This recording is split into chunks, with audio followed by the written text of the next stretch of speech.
کہ یقین کے 3 درجے علماء نے لکھے ہیں، مشائخ نے لکھے ہیں، اور یہ تینوں قرآن کریم میں الفاظ آئے ہیں۔ حق الیقین کا لفظ ایک جگہ آیا ہے، عین الیقین اور علم الیقین ایک جگہ 2 آئے ہیں۔ الہاکم التکاثر میں علم الیقین اور عین الیقین کا لفظ آیا، اور ایک جگہ حق الیقین کا لفظ ہے۔ تو حضرات علماء نے اس سے یہ سمجھا کہ یہ یقین کے درجے ہیں، اور اس کو ہمارے بزرگوں کے بزرگ سید الطائف حضرت حاجی امداد اللہ مہاجر مکی رحمۃ اللہ علیہ نے اس طرح سمجھایا کہ مثلا ایک آدمی جانتا، ہر آدمی جانتا ہے کہ آگ کا کام جلانا ہے، یہ ہمیں علم ہے، یہ علم الیقین ہے۔ ہمارے سامنے لوہا آگ میں پڑا ہوا ہے اور تپ رہا ہے، سرخ ہو گیا ہے، ہم دیکھ رہے ہیں آنکھوں سے، یہ عین الیقین ہے۔ اور لوہے پر جو گزر رہی ہے وہ حق الیقین ہے، جو لوہا آگ میں پڑا ہوا ہے۔ وہ لوہا اگر یوں کہے انا النار، میں تو آگ ہی بن گیا، تو بالکل حق ہوگا اس کو کہنے کا۔ ہمارے حضرت دامت برکاتہم نے ایک اور ہمارے دور کے حساب سے آسان مثال سے سمجھایا۔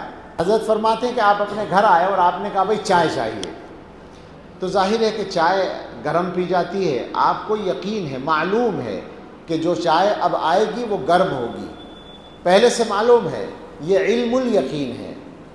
چائے آئی تو آپ نے دیکھا اس میں سے بھاپ اٹھ رہی ہے، یہ عین الیقین ہو گیا، آنکھوں سے دیکھ لیا۔ منہ سے لگایا، ہونٹوں پہ اس کی گرمی لگی تو حق الیقین ہو گیا کہ چائے گرم ہے یقیناً۔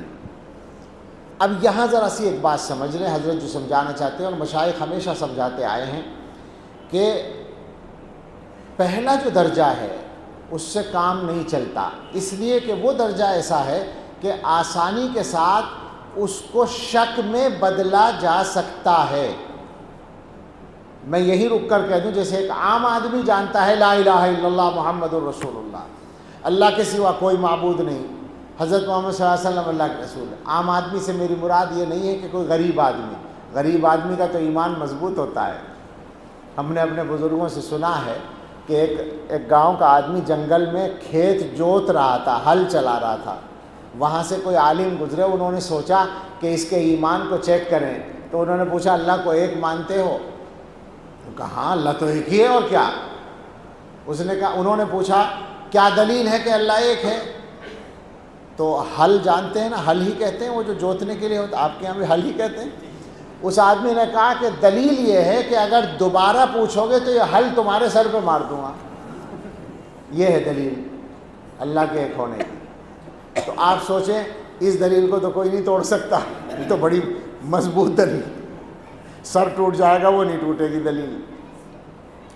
عام آدمی سے مراد وہی ہے جو ایمان کے سلسلے میں کمزور درجے پر ہے، اور وہ بہت بڑا مالدار بھی ہو سکتا ہے، بہت بڑا پڑھا لکھا آدمی بھی ہو سکتا ہے، اور زیادہ وہی خطرے میں ہوتا ہے۔ تو ایک عام آدمی مانتا ہے اللہ ایک ہے، اللہ کے حضرت محمد صلی اللہ علیہ وسلم اللہ کے رسول ہیں، مگر ایک صاحب آتے ہیں مفکر بن کے، اور وہ اس کے دل میں شک پیدا کرنے کے لیے محنت کرتے ہیں۔ وہ کہتے ہیں تم اللہ کو مانتے ہو، اللہ کو دیکھا بھی ہے کبھی؟ اس نے کہا نہیں دیکھا تو نہیں۔ کہنے لگے پھر کیسے مانتے ہو؟ جو چیز نظر نہیں آتی وہ کہاں موجود ہے؟ اب آپ سوچنے لگے کہ ہاں بات تو کچھ ٹھیک ہے، یہ ہے وہ کمزور درجے کا ایمان۔ آسان ہے اسے ہلا دینا، حالانکہ اتنی سادہ سی بات ہے، اس سے پوچھے پلٹ کر کہ تمہارے دماغ میں عقل ہے؟ اگر نہیں کہے تو مسئلہ ہی آسان ہو جائے گا۔ یہ تو کوئی نہیں کہے گا کہ نہیں ہے۔ دیکھی ہے کبھی عقل؟ نہیں دیکھی ہے، مانتے ہو کہ میرے دماغ میں عقل ہے، بلکہ میں سراپا عقل ہوں۔ ہم نے سنا ہے کہ ہر آدمی اپنی عقل اور دوسرے کے مال کو زیادہ سمجھتا ہے۔ ہر آدمی سمجھتا ہے میرے پاس عقل زیادہ ہے، اور یہ جو سامنے بیٹھا ہے اس کے پاس پیسہ زیادہ ہے، میرے پاس پیسہ اس نے چھپا رکھا ہے پیسہ۔ میں یہ عرض کرتا تھا کہ پہلا جو درجہ ہے، چائے گرم آئے گی یہ معلوم ہے، ابھی آئی نہیں۔ آپ کے بیٹے نے کہا کہ وہ امی جو چائے لینے گئی ہیں، امی کی طبیعت ٹھیک نہیں ہے، تھوڑی سی چائے پہلے کی بچی ہوئی رکھی ہے، ٹھنڈی وہ لے کے آ رہی ہیں۔ آپ کیا کہیں گے؟ کیا آپ قسم کھائیں گے کہ نہیں گرم آئے گی چائے؟ بیٹے کے کہنے سے یقین آ جائے گا یا نہیں آئے گا؟ وہ جو پہلا یقین تھا وہ کہاں گیا؟ بس ایک جھٹکے میں ختم ہو گیا۔ لیکن جب چائے آ گئی اور اس میں سے بھاپ نکلتی ہوئی دیکھی، تو اب کوئی کہے کہ صاحب یہ چائے ٹھنڈی ہے، تو آپ کہیں گے کہ میں آنکھوں سے دیکھ رہا ہوں بھاپ اٹھ رہی ہے، ٹھنڈی چائے سے تو بھاپ نہیں اٹھتی۔ یہ یقین ختم نہیں ہوگا۔ اور اگر بالفرض کوئی بڑا ہی چالاک آدمی ہو، اس یقین کو بھی توڑنے پر آ جائے، تو ایسا بھی ہو سکتا ہے، وہ یہ کہے کہ کبھی کبھی برف میں سے بھی تو بھاپ اٹھتی ہے، تو وہاں بھی مسئلہ پیدا ہو جائے گا۔ تو اب ہونٹوں سے لگانے کا نمبر، جب ہونٹوں سے پتہ چلا کہ چائے گرم ہے، اب 100 آدمی بھی کہیں کہ چائے ٹھنڈی ہے، آپ کہیں گے پی رہا ہوں میں ٹھنڈی، تم بتا رہے ہو کیسے ہو سکتا ہے، میں چکھ رہا ہوں میرے ہونٹ جل رہے ہیں، یقین ہے کہ چائے گرم ہے۔ تو اصل تو یہ ہے کہ ہم اس درجے پر ایمان لے آئیں، ایمان کو محنت کر کے اس درجے پر لے آئیں کہ دنیا کی کوئی طاقت ہو ہمارا ایمان نہ جائے، لیکن کم سے کم بیچ کے درجے کا تو ہونا ہی چاہیے۔ اب میں حضرت کا جملہ سناتا ہوں تو آسانی سے سمجھ میں آئے گا، پہلے کہتا تو بعض لوگ غلط سمجھتے۔ حضرت فرماتے ہیں یہ جو پہلے درجے کے ایمان والے ہیں، علم الیقین والے، یہی خطرے میں ہیں، انہی میں سے شکار ہو کر مرتد ہوتے ہیں، یہودی بنتے ہیں، عیسائی بنتے ہیں، یہی ہیں وہ، اس لیے کہ آسانی سے ان کے ایمان کو توڑا جا سکتا ہے۔ اب اس تفصیل کے بعد میرے بھائی آپ سوچیں کہ کیا محنت کی ضرورت ہے یا نہیں ہے؟ کیا اب بھی یہ بات آئے گی کہ سنت ہے، مستحب ہے، جائز ہے، فلاں ہے؟ سوچنے کی بات ہے۔